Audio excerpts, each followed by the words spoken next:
Every child who goes to Cheder is taught the famous two words, Naaseh v'nishma. Naaseh v'nishma means that Naaseh we will do, Nishma then we will listen.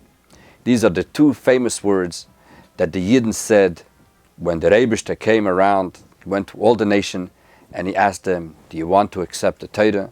And each one of the nations had a different reason why they don't want to accept the Torah. When Hashem came to the Yidden, and he asked them, do you want the Torah? And they said, Naaseh v'nishma. Every kid knows these two words. Just as a cute little side note, one of my nephews, whenever he hears somebody says Naaseh v'nishma, he says, no, the words are not Naaseh v'nishma. The words are Naaseh lenishma. And we asked him, where did you pick this up? That it's Naaseh lenishma. The words are Naaseh v'nishma. And he says, no, because my tati, whenever he opens up the famous Ayin Beis, the Ayin Beis is a discourse from the 5th Lubavitcher Rebbe, the Rebbe Rashab, the one that I'm holding here. It's a 3-volume discourse that starts with the words B'shor sheikdimu Yisrael Naaseh lenishma. When the Yidden said Naaseh before Nishma, the Rebbe sent Malachim and the angels, and they came and they gave to the Yidden 2 crowns, Shnei Ksarim. They gave them 2 crowns. And this is a discourse that goes for over 1,500 pages. And in this discourse, he starts off that when the Yidden prefaced, B'shor shehikdimu Yisrael Naaseh lenishma, when they said Naaseh before Nishma, so the Malachim gave them these crowns. So that's why the kid always thought that the words are Naaseh lenishma. But really it's Naaseh v'nishma. But we have to really analyze this a little bit. Even before we go into these 1,500 pages of the Rebbe Rashab, which is called the Hemshech of Ayin Beis of the year 72, 5,672, and it goes on for about 4 years, and it's the deepest concept of Chassidus, unbelievable. We really need to understand a little bit, what is this idea of Naaseh v'nishma? First of all, when we look in the Chumash, the story of when the Rebbe came and he wanted to give the Torah to the Yidden, which is in Parsha Yisroi, the first time the Yidden said only Naaseh, we will do. And it seemed like that the Rebbe gave the Torah even based on that. Naaseh v'nishma is not written in Parsha Yisroi. Naaseh v'nishma is written later in the Torah, in the following Parsha, in Parshas Mishpatim. So really we need to understand what is the difference between Naaseh and Naaseh v'nishma, and why we make such a big deal of Naaseh v'nishma when it's not even written before the Rebbe gave the Torah. So something is a little fishy here. We need to understand what this is all about. So therefore what we're going to do is we're going to learn this sugya, this essay, which is called Naaseh v'nishma, and we are going to see a total different story than the one that we always thought that this is just something simple. The Rebbe came and he asked the Yidden, you want the Torah? They said Naaseh v'nishma. No, that's not what happened. That is not what happened. We're going to see a total different story.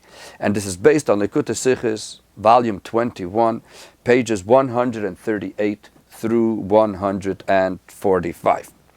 So let's go to our sources. This is in Parshas Mishpatim, Perik Chav Dalet, Pasuk Aleph. The Torah says as follows: Vel Moshe Omar Alei El Hashem. And to Moshe, the Rebbe said, come up to the mountain, come up to Hashem. Ato, you, ve'Aaron, your brother Aaron, Nadav v'Avihu, the 2 sons of Aaron, which are Nadav and Avihu, ve'shivim miziknei Yisrael, and 70 of the elders of the Yidden, ve'shtachavisa merachik, and you're going to bow down from far. This is towards the end of Parshas Mishpatim that the Rebbe says, Moshe Rabbeinu come up on the mountain. Comes Rashi and he explains, Vel Moshe Amar Alei, this is still in source number 1. Parsha zu ne'emra koidem aseres hadibros. This parsha that we are going to read now, this portion, was said before the aseres hadibros, before Hashem gave the 10 commandments in the previous parsha, in Parshas Yisroi. Ubarbo b'Sivan ne'emar lo alei. On the 4th day of Sivan, that is when the Rebbe told Moshe Rabbeinu, alei, these psukim that we are learning now, that Moshe Rabbeinu should come up on the mountain. Let me just explain this a little bit. In the previous parsha, in Parsha Yisroi, it says the story how the Rebbe gave the aseres hadibros, how the Rebbe gave the commandments. Before the Rebbe gave the commandments, the Torah says that the Yidden came to Midbar Sinai. When did they come? On Rosh Chodesh Sivan. In other words, they went out of Mitzrayim in the month of Nisan. That's the first month.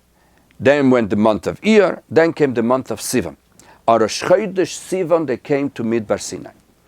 In Parsha Yisro, it discusses what the Rebbe told them on the second day of Sivan, what the Rebbe told them on the third day of Sivan.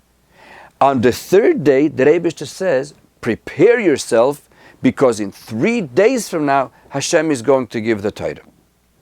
And the next thing the Torah says, and 3 days later, the Rebbe came and gave the Torah, gave the Aseres HaDibros, the 10 Commandments. In other words, the Torah in Parsha Yisro does not discuss what happened on the 4th day, on the 5th day. The 6th day was already when the Rebbe gave the Torah. But what happened on the 4th and the 5th, that the Torah in Parsha Yisro does not discuss. All of a sudden here in Parsha Mishpatim, it seems like what the Rebbe is saying over here is what happened on the 4th and the 5th day of the month of Sivan. This is what it seems like. And that's exactly what Rashi is saying. That this, what we're going to be talking now, what happened on a certain day and the next day, is really the 4th and the 5th of Sivan. Now really there's a big machlokas here. There's a very big dispute between Rashi and the Ramban. Rashi says very clearly that this, what it says here at the end of Parsha Mishpatim, belongs really in Parsha Yisro. As we know that in the Torah not everything is exactly chronological. Things are written in different places. The Ramban says no. This goes in the order. What the Rebbe told Moshe Rabbeinu here to go up on the mountain belongs here in Parsha Mishpatim, does not go back to Parsha Yisro. Now, what is exactly the dispute over here? Why does Rashi say that what it says over here at the end of Parsha Mishpatim really belongs in Parsha Yisro and the Ramban doesn't? For that, there's another whole Sikha in Likutei Sichos Chelik Chavav, where the Rebbe explains beautifully the Shita of Rashi and the Shita of the Ramban. Why Rashi says that this belongs back in Parsha Yisro, and why did the Torah Taka split it into two, one in Parsha Yisro and in Parsha Mishpatim? Why didn't the Torah put it all together? A beautiful Sikha that we're not going to get into right now. But at least now we see the fact that according to Rashi, what we are going to be reading now, what happened here with the Yidden, belongs back in Parsha Yisro in the 4th day and the 5th day of the month of Sivan. So let's continue. What did Moshe Rabbeinu do on this 4th day? Let's continue. Let's go to source number 2 in the second pasuk, pasuk Beis. V'nigash Moshe levado el Hashem. Moshe Rabbeinu, he's the one that should come close to the Eibishter to receive the Torah, according to Rashi. V'heim lo yigashu. The other people who went along with him, that we just read in source number 1, which is Aaron, Nadav, and Avihu, and the Ziknei Yisrael, the elders of the Yidden, v'ha'am lo yalu imoy. They should not follow with Moshe Rabbeinu. Next pasuk, source number 3, pasuk Gimel. Vayave Moshe Rabbeinu came, Vaysaper lo'am, and he told the people, Eis kol divrei Hashem ve'eis kol hamishpatim. All the words of the Eibishter, what the Eibishter told him to tell the Yidden, and all the laws. When the Yidden heard what the Eibishter has to say, we're going to see in a moment what it is that the Eibishter told him to tell the Yidden.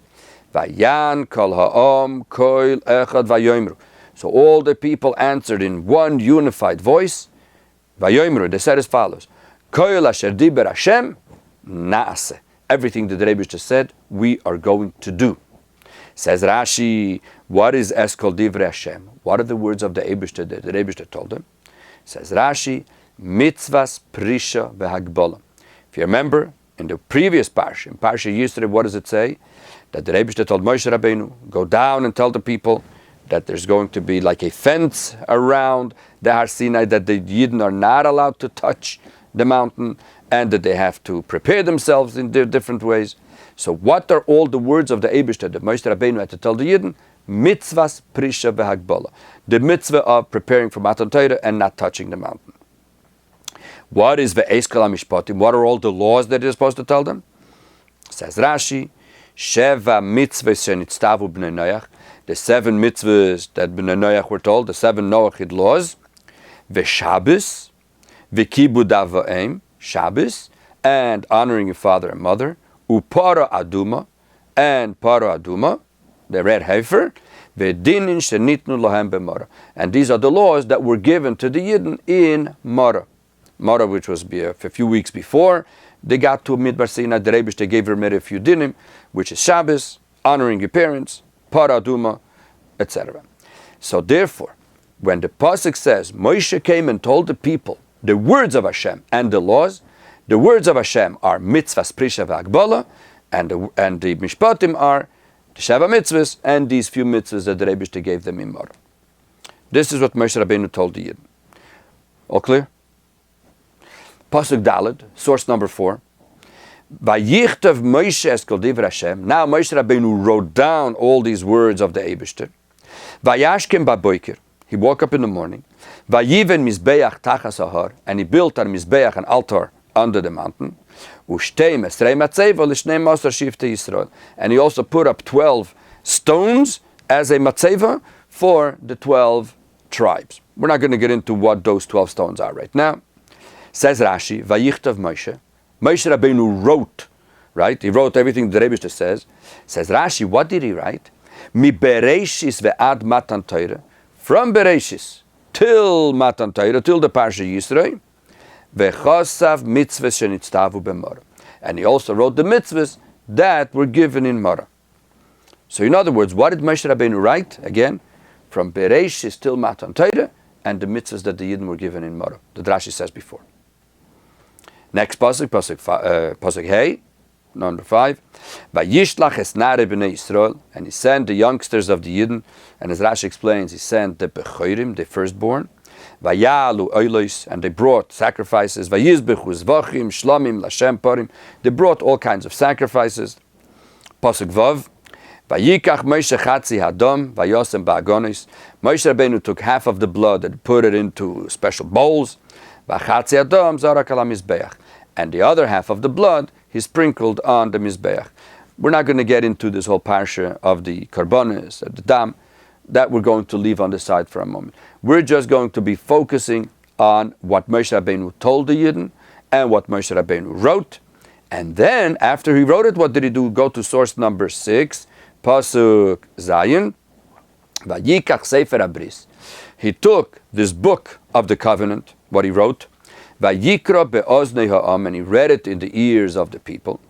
Vayoimru, and the people said, when they heard what Moshe Rabbeinu wrote, what said, Koil asher diber Hashem, everything the Rebbe said, Nase v'nishma. We will do and we will hear. Finally, the Yidden said Nase v'nishma. In Parsha Yisrael, they only said Nase. In Pasuk Gimel, source number 3 before, when Moshe Rabbeinu came and told them all the laws, they said Nase. All of a sudden, Moshe Rabbeinu came with the Sefer Abris. Now the Yidden said Nase v'nishma. What is the Sefer Abris? What is this book of the covenant? Says Rashi, Sefer Abris. We're still in source number 6. Mi bereishis ve'ad matan Torah u mitzvahs shenitztavu b'Mara. From Bereishis till Matan Torah, till the receiving of the Torah, till Pasha Yisrael, and the mitzvahs that were given in Mara. So basically what we have over here is that we have that Moshe Rabbeinu wrote down from Bereishis till Matan Torah, and he also gave the mitzvahs that were commanded in Mara. This is basically what the pasuk says here. And now we're going to have to try to figure out what is going on over here. Until now, the Yidden were constantly saying, Nase, Nase. All of a sudden, here, Moshe Rabbeinu gave them the Sefer Abris. They said, Nase, v'nishma. They also added the nishma, that we're also going to listen. How does that get in here all of a sudden? Why all of a sudden did the Yidden add this v'nishma? Something must have happened over here. That now the Yidden sort of said, till now we were saying Nase, but I guess that's not enough. Now we have to say also v'nishma. Why? What happened over here? And only after they said Nase v'nishma, the Rebbe just said, now the Yidden are ready to get the Torah, and let me give them the Torah. So we need to understand what is this Nase v'nishma here. To make a long story short, let's analyze again what happened over here. Here, 3 things happen. First, it says in Pasuk Gimel, Moshe Rabbeinu came and told the Yidden the words that the Rebbe told them. Moshe Rabbeinu came and repeated what the Rebbe said, that the Yidden should know. Then Moshe Rabbeinu wrote the things that the Rebbe told him. Then Moshe Rabbeinu read from the book that he wrote. So it's 3 separate things that happened over here. So let's analyze these 3 things. First, Moshe Rabbeinu came and told the Yidden the words that the Rebbe said, and then he wrote them. right? So what does Rashi say? What did he write? Look, go back to source number 4 again. Vayichtav Moshe es kol divrei Hashem. Moshe Rabbeinu wrote all the words of the Eibishter. What does Rashi say? What are all the words of the Eibishter? Says Rashi, from Bereshis till Matan Torah, and the mitzvahs that were told in Morah. Wait a minute. From Bereshis till Matan Torah are the words of the Eibishter? Of course, everything in Torah is the words of the Eibishter. But when we say the words of the Eibishter, it means things that the Eibishter said. When we look from Bereshis till Matan Torah, we have many, many things that Eibishter did not say. The whole story of Avram Avinu with Avimelech, with Paroi, the story of Yitzchak with the Avodim, with his slaves and the Plishtim, the story of Yaakov with his wives and his children and Esav, etc. We don't see anything that the Rebbe said or didn't say. These are all interesting stories. These are all sort of novels. There's nothing of Divrei Hashem. How does Rashi know to say that Moshe Rabbeinu wrote Eis Kol Divrei Hashem are from Bereshis till Matan Torah? Not only that, in Pasuk Dalet it says Moshe Rabbeinu wrote all the words of the Eibishter. What is it, Bereshis Matan Torah? When we look at Pasuk Gimel, the Pasuk right before, what does it say? Vayover Moshe. Moshe Rabbeinu came. Vaysaper lo'am Eis Kol Divrei Hashem. He came and told the people all the words of the Eibishter. It's the exact same words, the words of the Eibishter. In Pasuk Gimel, in the first Pasuk, Rashi says, what are the words of the Eibishter? Mitzvahs, Prishas, Ve'akbala. The mitzvah that the Yidden should prepare themselves for Matan Torah and that they should make a fence around the Har Sinai. In the next pasuk, what does it mean? It's called Divrei Hashem from Bereshis to Matan Torah. How does Rashi know that? How does he know to switch the same exact words that in the first pasuk it means one thing and in the next pasuk it means something else completely? How does Rashi know that? No, so some Mefarshim want to say that the first pasuk says, what is Divrei Hashem, Prisha ve'Hagbala? The fact of Yidden preparing themselves for Matan Torah and making a fence. That's something that you don't have to write down forever. That's something, it was something that happened one time when the Yidden had to receive the Torah. So there's no point in Moshe Rabbeinu writing it down. So therefore, it must be that he had to write something else. What did he have to write? From Bereshis to Matan Torah. Why? It makes no sense. And if you want to tell me that Prisha V'Agbala shouldn't be written, why not? It happened. The Rebbe said that this is how the Yidden have to prepare for Matan Torah. So, be it. And then the Rebbe said a lot of other things. He said that Ve'atim tihiyu li mamleches kayanim, you're going to be for me a nation of priests. That's all beautiful things. Why can't it be that that's what it means, Eis Kol Divrei Hashem? How does Rashi know that it means from Bereshis until Matan Torah? And the mitzvahs in Tztavu b'Morah? That's question number 1. But let's go even deeper into this. Where did Rashi take all this that he wrote from Bereshis to Matan Torah? So the Mefarshim say that the source of Rashi is from the Mechilta. The Mechilta is like the Medrash, like the Gemara on the Chumash. So what does it say in the Mechilta? Let's go to source number 7. Look inside the source number 7. Mechilta in Yisroi says as follows. The Mechilta will bring 3 different opinions of what happened over here. What did Moshe Rabbeinu write? The first opinion is Rabbi Yosef Rabbi Asi Omer, source number 7. Rabbi Yosef Rabbi Asi says as follows. Mitchilas Bereshis ve'at kan. From the beginning of Bereshis until here. This is what Moshe Rabbeinu wrote. Rabbi says, mitzvahs in tztave Adam Rishon, the mitzvahs that the Rebbe told Adam Rishon, mitzvahs in tztavu b'nei Noach, the mitzvahs that the children of Noach were told, mitzvahs in tztavu b'Mitzrayim u'b'Morah, and the mitzvahs that they were told in Mitzrayim and in Morah, u'sh'ar kol mitzvahs kulam, and also all the other mitzvahs. So Rabbi Yossi says that he wrote from Bereshis till Matan Torah. Rabbi says all the mitzvahs, Sheva mitzvahs, the mitzvahs of Morah and other mitzvahs. Rabbi Shmuel says a total different thing. He says, what does he say in the beginning? In Parsha Behar later, it says that the Rebbe in Har Sinai gave the mitzvahs of Shemitah, etc.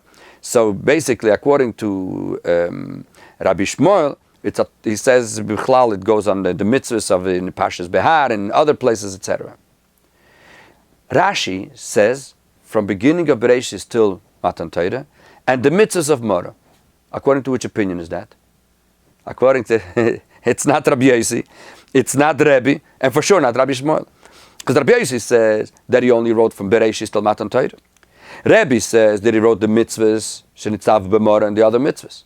Rashi combines these first two opinions, and he says it a little bit different. He says, from Bereshis until Parsha Yisrei, and the mitzvahs that were given in Mora. So it's really not like any of the opinions. So where did Rashi take this? That Moshe Rabbeinu wrote from Bereshis till Matan Torah, and the mitzvahs shenitzavu b'mora. Where did he get all this from? Let's continue with one more question, and then we'll go to the answer. Go back to source number 6. Source number 6, it says that Moshe Rabbeinu took the Sefer HaBris and he read it. And therefore the Yidden said, Nasa v'nishma. What's Sefer HaBris? What's this book of the covenant? Says Rashi, Mi Bereshis vad Matan Torah, from Bereshis till Matan Torah, u'mitzvah shenitztavu b'mora, and the mitzvahs that were told in Mora. In the previous source, in source number 4, where Moshe Rabbeinu wrote, Vayichtav Moshe, what does Rashi say? What did he write? From Bereshis till Matan Torah, and the mitzvahs that they were told in Mora. Next pasuk, two pasukim later, when he says, what did he read? From Bereshis till Matan Torah, and the mitzvahs tavu b'mora. Why does Rashi have to repeat himself? We know already that what he wrote was from Bereshis till Matan Torah, and the mitzvahs that were given in Mora. Why does he have to repeat two psukim later the exact same words? Not only that, when we look in the Rashbam, which is also one of the Rishonim after Rashi, he writes, what is Sefer HaBris? Look, go to source number 8. What is Sefer HaBris? Diksiv l'mayla vayichtav Moshe. What it says before that Moshe wrote. Rashi could have written the same thing. Sefer HaBris, mashikosav l'mayla. What he wrote before. No. Rashi says, you may not know what is the Sefer HaBris. So I'll tell you. It's from Bereshis till Matan Torah, and the mitzvahs that were given in Mora. This is exactly what Rashi wrote before. Why does he have to repeat himself two psukim later? It's mind-boggling over here what is happening here. So, some Mefarshim want to say that the Medrash asks a question. Did Moshe actually read from Bereshis till Matan Torah? Did he actually read all of that? We don't know how much he read. So therefore, Rashi wants to come and tell you, yes, that's exactly what he read. Says the Rebbe, no. We can't say that this is what Rashi's problem is, and that's why he has to repeat it. Why not? Because if you noticed in Pasuk 6, it says that he took the Sefer HaBris and he read it to the people. Which are the words that Rashi brings from the Pasuk? Look in source number 6, Rashi, Sefer HaBris. Rashi is not here to talk about the second half, Vayikro be'oznei ha'am, what he read. No, Rashi has no problem with what he read. Rashi wants to know, what is the Sefer HaBris? What is this book? It says Rashi, what's the book? From Bereshis till Matan Torah, and the mitzvah shenitztavu b'mora. This is exactly what he said before. So we need to understand what is going on over here. So in other words, basically we need to understand why all of a sudden after they got the Sefer HaBris, they said Nase v'nishma, and until now they were only saying Nase. And second of all, why is Rashi repeating himself twice? That when it comes to talking about what Moshe Rabbeinu wrote, he says from Bereshis till Matan Torah and the mitzvah shenitztavu b'mora. Then he takes what he wrote and he wants to read it to the Yidden. Says Rashi, you know what he wrote. Bereshis Matan Torah and the mitzvah shenitztavu b'mora. Why does he have to repeat himself? To make a long story short, as usual, the answer is all in one word. When we look at those two Rashis, the Rashi in source number 4 and the Rashi in source number 6, it looks like that Rashi is saying the exact same thing, but no, Rashi is not saying the exact same thing. Look inside, you'll see it. Look at source number 4. Vayichtav Moshe, when Moshe Rabbeinu wrote, says Rashi, what did he write?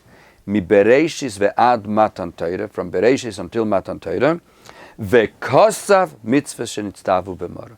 And he wrote the mitzvahs that were given in Mora. When you look at pasuk number 6, when he read to them the Sefer HaBris, what does it say? Sefer HaBris, mi bereshis ve'ad matan Torah, u mitzvahs shenitztavu b'mora. Do you see the difference between these two Rashis? It looks like saying the exact same thing. Where's the difference? Where's the difference? Beautiful. In one word. The first time Rashi adds a word, vekosav. And he wrote. In other words, Moshe Rabbeinu wrote from Bereshis till Matan Torah, and he wrote the mitzvah shenitztavu b'mora. Why does he have to add and he wrote? We're talking about he wrote. Vayichtav Moshe mi Bereshis ad Matan Torah, and he could have written u mitzvah shenitztavu b'mora. Why does he have to add again, and he wrote the mitzvah shenitztavu b'mara? From the fact that Rashi adds that word, we see that Rashi is out to tell us something super, unbelievable. What is it? Let's make this very briefly because it's a very big sugya. If you remember, we said before in the beginning that there's a big machlokes between Rashi and the Ramban when all of this happened. According to Rashi, this happened before Matan Torah. According to Ramban, this happened after Matan Torah. In other words, within the story of Parshas Mishpatim. In other words, there were 6 days of preparation before Matan Torah. According to Rashi, this whole story of Moshe Rabbeinu talking and writing and doing was in the 4th and the 5th day before Matan Torah. Matan Torah was on the 6th day of Sivan. And according to the Ramban, it was later. How do we see it in the Ramban? If you look at source number 9, the Ramban over here on this pasuk says as follows. That when it says, "Vel Moshe Omar," that the Rebbe told Moshe Rabbeinu to come on the mountain, says the Ramban, "Parsha zu koidem aseres adibres barbo besivon nemroloi gam elu divrei Rashi." According to Rashi, this was before aseres adibres. However, the Ramban does not agree with this, and he says, "Ve'ein aparshis boim kesidron." According to Rashi, the parshas are not going according to the order. Ve'loi kemashmon klal. And this is not what it seems like from the psukim. Ve'oid ksiv, and especially when it says, "Vayovay Moshe vaysaper la'omes kol dibra Hashem ve'ez kol hamishpatim," when the Rebbe says that the Moshe Rabbeinu came and told the Yidden all these laws, all the mishpatim, sheheim hamishpatim ma'elo ksuvim l'maylo. This goes on the mishpatim of Parashat Mishpatim. How can Rashi say that mishpatim over here means what he said before Matan Torah? No, this is Parashat Mishpatim. So this is what Moshe Rabbeinu told them. And he continues on and explaining that this all happened after Matan Torah. The Abarbanel, who's also one of the major commentaries on the Chumash, he also says the same thing. Look at source number 10, Abarbanel, Ve'amru Chachmei Tzarfas, and all the Chachamim of the French sages say, Ki zeh ne'emar koidem Matan Torah, that this was all said before Matan Torah. Who are the French sages? Rashi. Aval Chachmei Sfarad, but the Sfardische Chachamim, the ones from Spain, Kiyimu ve'kiblu shehoyo zeh achar Matan Torah keseder aparshis. They all accepted that this, what we have read, all these psukim, is after Matan Torah, after the Rebbe gave the Aseres Adibros. In other words, after the Rebbe said all the Mishpatim in Parshas Mishpatim. So therefore, depending on according to who you go, what Moshe Rabbeinu wrote in this book. According to the Ramban, there's no question that he wrote Parshas Mishpatim, etc. According to Rashi, that this was before Matan Torah, he couldn't have written Parshas Mishpatim because this was all before Matan Torah in Parshas Yisro still. So therefore, according to Rashi, it's very, very interesting what happened over here. Moshe Rabbeinu had to write down what? A Sefer HaBris, a book of covenant. He's making a bris together with the Yidden, right? What is the concept of a bris? What is the idea of a covenant? In the good old days, what they used to do is they used to cut something, and the people who wanted to make a covenant and, to keep together, they used to walk between these cuts, as we have the story by Avraham Avinu with Bris Ben Absarim, etc. There's another way how you can connect two people, and that is, let's say the two people make a business deal. They decide something, and after they decided, what do? They put it in writing. When you put it in writing, then it becomes a strong thing that no one could come later and contest it. So therefore, according to Rashi, Moshe Rabbeinu had to write over here a Sefer HaBris. What did he write down? What could he have write down? That the Yidden are making a covenant with the Eibishter to receive the Torah. What's he going to write down? He doesn't have much of a choice. He has to write down from Bereshis until Matan Torah because this is what the Yidden had at that time. And not only that, this was the Torah that Yidden had at that time. As Rashi says right in the beginning of the Chumash. Look in your source number 11. What is the first pasuk in the Torah? Bereshis bara lekim es hashamayim v'sa'aretz. In the beginning, Hashem created heaven and earth. What does Rashi say? Amar Rabbi Yitzchak, The Torah should have started from where? From when the Yidden went out of Mitzrayim, when the Rebbe told them the halachas of the sanctifying the moon, the month, right before they went out of Mitzrayim. Shehi mitzvah rishayna shenitztavu Yisrael. This is the first mitzvah that the Rebbe gave to the Yidden. Umatam pasach beBereishis. Why did the Rebbe start the Torah from Bereshis? And says Rashi, because there's a famous pasuk, Koyach Maisav Higid Le'amoy, Lasis Lahem Nachlas Goyim. The Rebbe wanted the whole world to know that there is something called Yidden. And if the Goyim are going to come to the Yidden, She'im Yoimru Umasaylam Yisrael, Listimatem, if the Goyim are going to come to the Yidden and say that you are robbers, you have stealed, that the Yidden are the ones who captured the land of the 7 nations. In other words, it doesn't belong to the Yidden. So you should just, the Yidden, say that the whole land belongs to the Eibishter. He is the one that created it. And the Eibishter first gave it to the Goyim, and then he gave it to the Yidden. So sort of this was the Torah that the Yidden had at that time. So therefore, when the Eibishter wants to make a covenant with the Yidden, with Torah, what could Moshe Rabbeinu write? The Torah that they had at that time. What is the Torah that they had at that time? From Bereshis until Matan Torah. So now, there were 2 separate things here. On the one hand, Moshe Rabbeinu wrote it. Moshe Rabbeinu wrote it for what purpose? So it becomes something tangible, strong, a covenant. Then there was a second thing, that Moshe Rabbeinu read it. Read the Sefer HaBris. But these are 2 separate things. Why is it 2 separate things? We're going to see something beautiful over here. What is the difference between from Bereshis till Matan Torah and the mitzvah shenitztavu b'morah? Very simple. When Moshe Rabbeinu had to write from Bereshis till Matan Torah, how did he write it? Bereshis bara Elokim es hashamayim ves haaretz v'haaretz ha'isa soyu v'avoyu v'choshech al pnei sohim, exactly how we have it.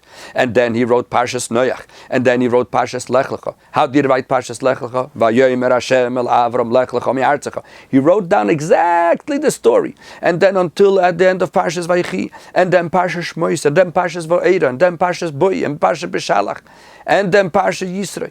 Until B'chodesh Hashlishi, let's say it's Bnei Yisrael. Until then, he wrote it mamish like a story. Then he had another thing that he had to write. What was the other thing? The mitzvahs shenitztavu b'morah. What are those mitzvahs? What did Rashi say? That he had to write, for example, the mitzvah of Kibud Av V'Em.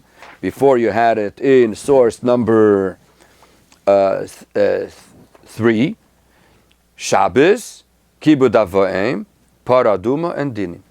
Now, let's take, for example, Parah Aduma. How is Moshe Rabbeinu going to write Parah Aduma? Where's the story of Parah Aduma? The story of Parah Aduma, as you look in the source number 12, is in Parsha Chukas. What does it say there? Look at source number 12. Vaydaber Hashem el Moshe vel Aaron leimer. The Rebbe told to Moshe and Aaron, said as follows: Zois Chukas HaTorah. This is the Chukah of the Torah. Asher tziv Hashem leimer. The Rebbe said, Daber el Bnei Yisrael. Tell the Yidden. V'yikchu elecha Parah Aduma tmima. They should take a Parah Aduma asher ein ba mum, that she doesn't have any defects, any blemishes. Asher lo yolo leha oil, that there was no yoke on it. Unesatem oisel Elazar HaKohen. You should give it to Elazar. V'hoitzi oisel mechutz lamachane. And you should take it out of the machane, out of the camp. It should be outside of the camp. The Yidden didn't have a camp yet. There was no yet Bnei Yisrael. There was no. So who should you give it to? Elazar HaKohen. Elazar was the son of Aaron. He wasn't a Kohen yet. They want to Kohen him. So Moshe Rabbeinu couldn't write Parah Aduma, the story in Parsha Chukas. From Bereshis to Matan Torah, he could write exactly how we have it. But Parah Aduma, he couldn't. What did he write? He just wrote Parah Aduma. And the same thing is with Shabbos. He only wrote whatever was the story of it, but he couldn't write Zocher Sema Shabbos Lekadosh, etc., which was in the Seres HaDibros. So it turns out that according to Rashi, there were 2 separate parchments. There was one parchment that had the whole story of Bereshis to Matan Torah. There was a second parchment that had a list of all the mitzvahs that nitztavu b'morah. That's why Rashi says in source number 4 in Pasuk Dalet, Vayichtav Moshe, that when he wrote it down, how did he write it? Mi Bereshis ve'ad Matan Torah, from Bereshis until Matan Torah. V'kosav, and he wrote separately the mitzvahs in Tztavu b'mora. Why? Because it was written a total different way. Bereshis to Matan Torah was written like a story, a novel, and the mitzvahs were written like a telephone book, straight, a list, a column of things, but not exactly how we have it in the Torah. So that's why Rashi adds v'kosav. And he wrote the mitzvahs because it was two separate things. Now all of a sudden comes Rashi and says, the next pasuk says that Moshe Rabbeinu took the Sefer HaBris, the book of the covenant. Says Rashi, how can we call it the book of the covenant? It should be called the books of the covenant because there's two separate books. One is the stories and one is a list of halachas. How could you call it Sefer HaBris? And says Rashi, you're right. You have a very good question. And my answer to you is that Moshe Rabbeinu took these two and he combined them into one, and now this became the Sefer HaBris.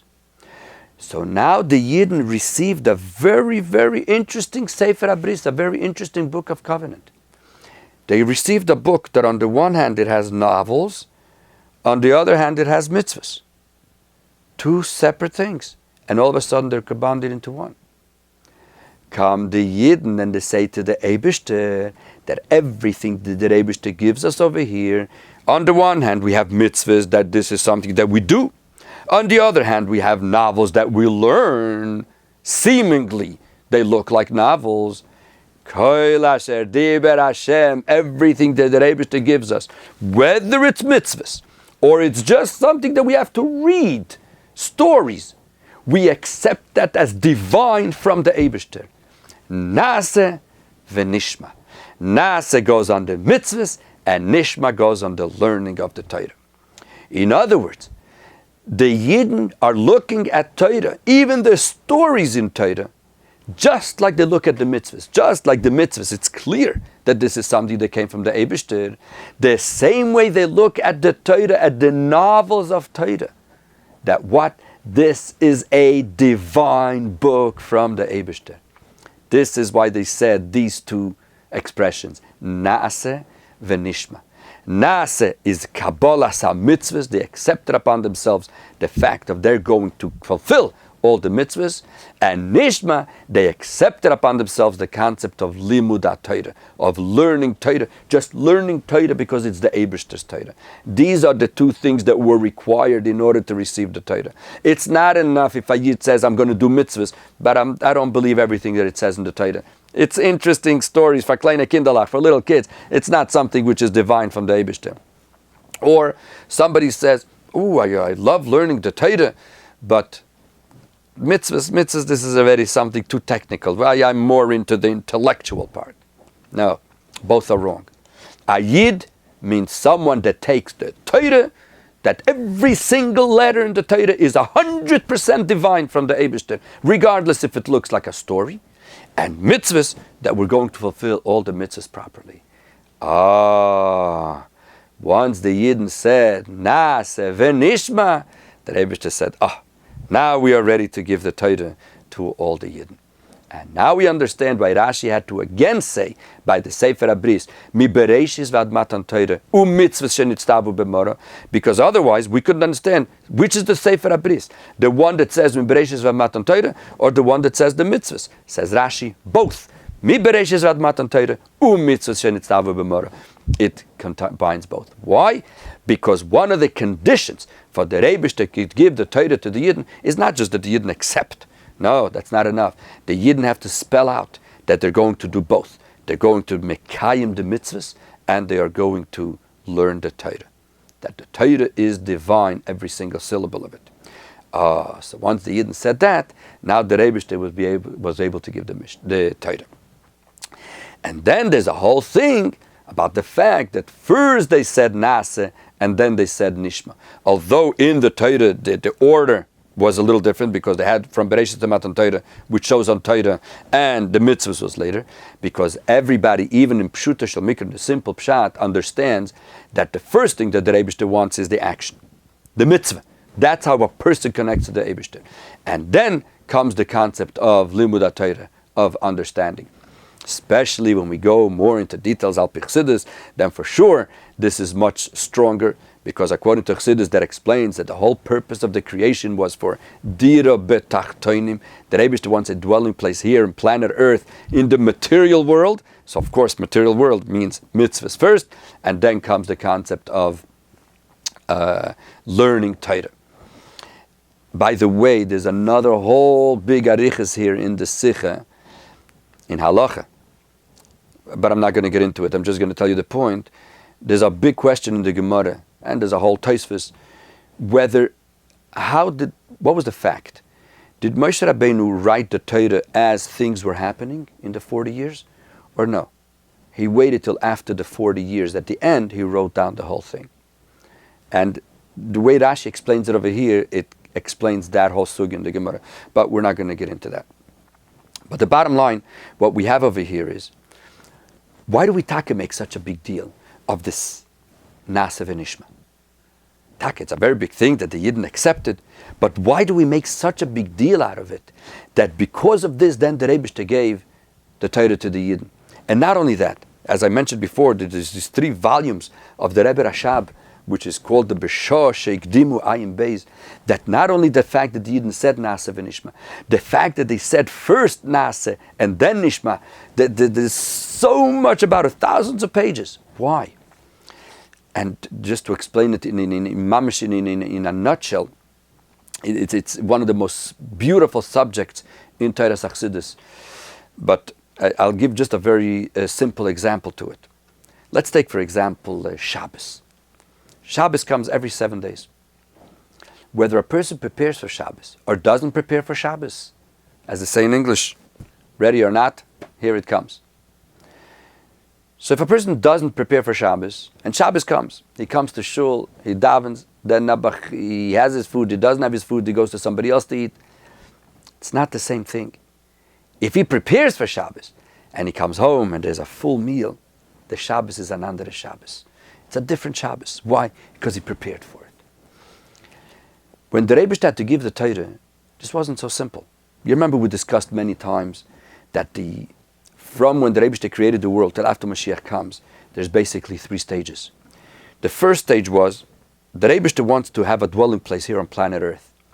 Now the Rebbe and Earth are not only 2 opposites, are 2 things that have absolutely no connection. The Rebbe is spirituality, the world is material. How do you put it? How do you make a material world a place for the Rebbe? So the basic way is there's 3 stages. One stage is you bring them close to each other. The second stage is the spirituality penetrates into the world slowly, because if it does it too fast, it's going to platz. It's like you take a 100-watt light bulb and you put in a 1,000,000,000 watt, it's going to platz. The same thing could have happened with the world. So therefore it had to go gradually. So the first stage is you bring them together. The next stage is that spirituality penetrates a little bit into the world to a certain extent. The third stage is when planet Earth is so refined that that godliness and the world become one. Until the year 2448, godliness and the world had almost no connection. That is why the Avos, Avraham, Yitzchak, Yaakov, they didn't do any mitzvahs with the material world. They couldn't get the 630 mitzvahs. Everything that they did was in the spiritual level. This was until Matan Torah, until the Rebbe gave the Torah. What happened when the Rebbe gave the Torah? Vayered Hashem al Har Sinai. The Rebbe came down on Har Sinai, and now the world was able to absorb some Elikus, and now we could take wool and turn it into tzitzis, we could take parchment, turn it into a Sefer Torah, etc., with something which couldn't be done before. But we still don't see the godliness when we look around. When Mashiach will come, we will see how the whole world is godliness. So now, when the Rebbe came and gave the Torah, Vayered Hashem al Har Sinai, the Rebbe came down, was it that the Rebbe came down and it was a total new world, or was the world a little bit prepared? Was it like Shabbos, that ready or not, here it comes, or was the world prepared? Comes Rashi and says that the Rebbe would have come down and given the Torah even if the world wasn't ready, but then it would have been something, in the expression of Chassidus, milamaila, something that comes from above, whether the people like it or don't like it, it's here. And then it would take much more of a process for the world to be able to accept it and understand it, etc. What did the Yidden do? Before the Rebbe came down, they said Naaseh v'nishma, which means that they, as the mata, as the bottom, as the material world, yes, we have refined ourselves. We are ready to accept the Torah. So when the Eibishter came down to give the Torah, he came to a world which is accepting the Eibishter. And this is way beyond if they weren't ready. And this is the greatness of when the Yidden said Naaseh v'nishma, that they are ready to accept the Torah, the mitzvahs of the Torah, and the limud of Torah before the Eibishter even gave the Torah. And this is why the Eibishter was so happy with that, and then the Eibishter was able to give the Torah. So now, this whole subject of Naaseh v'nishma gets a total different shot. Until now, everybody was saying that what's Naaseh v'nishma? That the Eibishter came to all the nations, and he asked them, do you want the Torah? They said no. The Eibishter came to the Yidden, and he asked them, do you want the Torah? They said, sure, we will do and we'll hear. No. If that's what it was, it would have been enough if it would have said, yes, we want the Torah, and that's it. That's not what happened. It was a whole preparation. It was a preparation. Naaseh, we are going to accept the mitzvahs. Nishma, we are going to accept the concept of Torah. The Torah is something divine. When the Eibishter heard that they're accepting the whole Torah as the Eibishter wants it in the world, then the Eibishter was ready to give the Torah. And the truth is that this is not only by Matan Torah. This is also when Mashiach is going to come, is the same thing. There are two schools of thought. One school of thought is, we're in Galus now, we're in the exile, and there's a certain date when Mashiach is going to take us out of Galus, and whenever the Rebbe is going to take us out of Galus, he'll take us out of Galus. Do we have to prepare? No, there's a date, and right after that we're going to go out of Galus. Ready or not, here it comes. Comes Teres Achsidus and says no.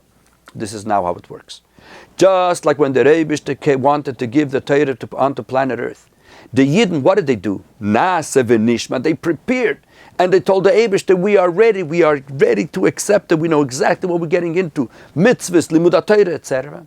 So too, before Mashiach comes, we have to prepare ourselves. The Torah of Chassidus is the Torah which Mashiach is going to teach us. So there are two options. Either when Mashiach will come, that's when we will start, or no. We want to show to Mashiach and to the Eibishter that we are ready, that we are preparing ourselves to do it. So we learn about all these lofty concepts, Atzilus, Bria, Yetzirah, Asiyah, Ak, Hishtalshalus, the whole works. When Mashiach will come, we're going to see it all. But now we're learning about it.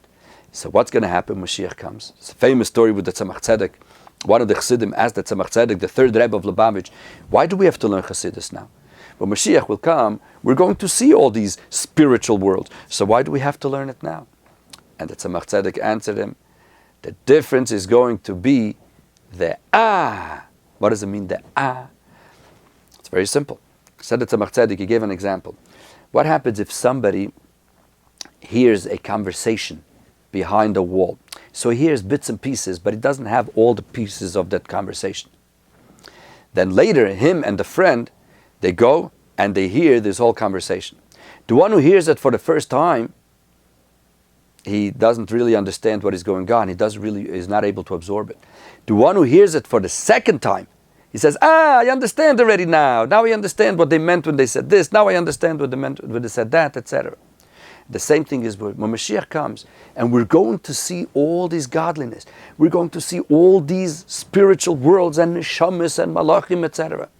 So the one who did not learn Chassidus, he's going to see a whole world over here. He's not going to know what it is.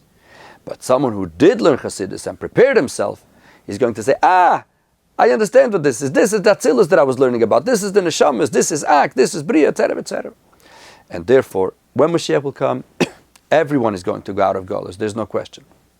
But there's going to be those who prepare themselves, and then there's going to be those who not necessarily. So therefore, just like when the Yid went out of Mitzrayim, they didn't just go straight to Matan Torah and receive the Torah. From above, they gave a preparation, Naaseh v'nishma. They prepared themselves on both ends, on the Maaseh HaMitzvahs, on the action, and on the learning. The same thing is when Mashiach is going to come, we are going to prepare ourselves, that we learn the Torah that Mashiach is going to teach us, the Pnimius HaTorah, the esoteric part of Torah, and then we will be Zeicha to go to the Beis Hamikdash HaShlishi, and we are going to see how this whole world is a Dira B'Tachtonim, is a beautiful home for the Eibishter, that the Yidden throughout the time of Golus prepared it all, and the Eibishter is going to say to the Yidden, thank you for the beautiful work that you did during the time of Golus, and now I'm finally home. Thank you, Yidden, for the beautiful work.